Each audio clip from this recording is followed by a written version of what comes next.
আমার তো খুব পছন্দ, এই কারণে আপনাদের সাথে শেয়ার করলাম শাকের চপটা।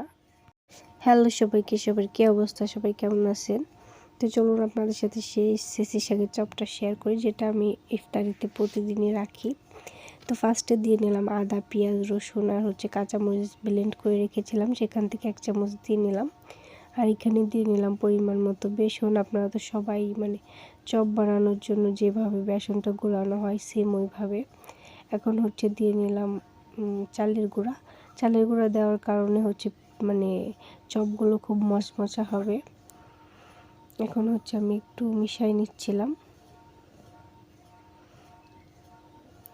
এরপর আমি দিয়ে নিলাম এখানে একটু আটা। চালের গুঁড়ার বেসন দিয়ে যদি আপনি বানান, অনেক সুন্দর হবে জিনিসটা। এখন আমি দিয়ে নিলাম বেকিং সোডা আর দিলাম হলুদ আর লবণ দিয়ে আমি খুব সুন্দর মতো মাখাই নিব।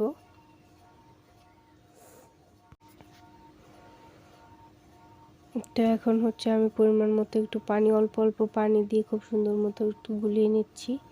এই তো যে আমি একটু সময় নিয়ে খুব সুন্দর মতো গুলিয়ে নিলাম। এখন শাকগুলো আমি তুলে এনে খুব সুন্দর মতো ধুয়ে নিয়েছিলাম, ধুয়ে পানি ঝরিয়ে নিয়েছি। এই যে আমার শাকগুলো, এই শাক আপনাদের এলাকায় সবাই চিনে থাকবেন। এটা চপ এত যে মজা আর স্বাস্থ্যকর, যেহেতু এটা শাক। তো এই যে আমি এখন বেসনের ভিতর শাকগুলো ডুবাই দিব। এভাবে হাতের সাহায্যে খুব সুন্দর মতো একটু শাকগুলো নরম করে নিব।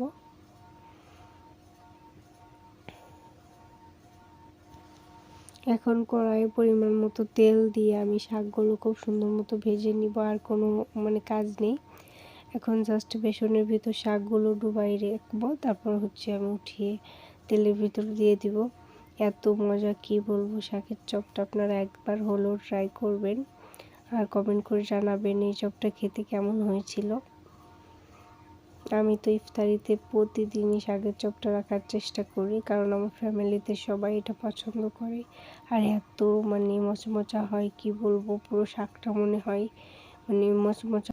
এখানে আমার ইফতারির প্লেটটা সাজিয়ে নিলাম। শুধু যে শাকের চপ বানিয়েছি তা না, বেগুনি পিঠা এগুলোও বানিয়েছি।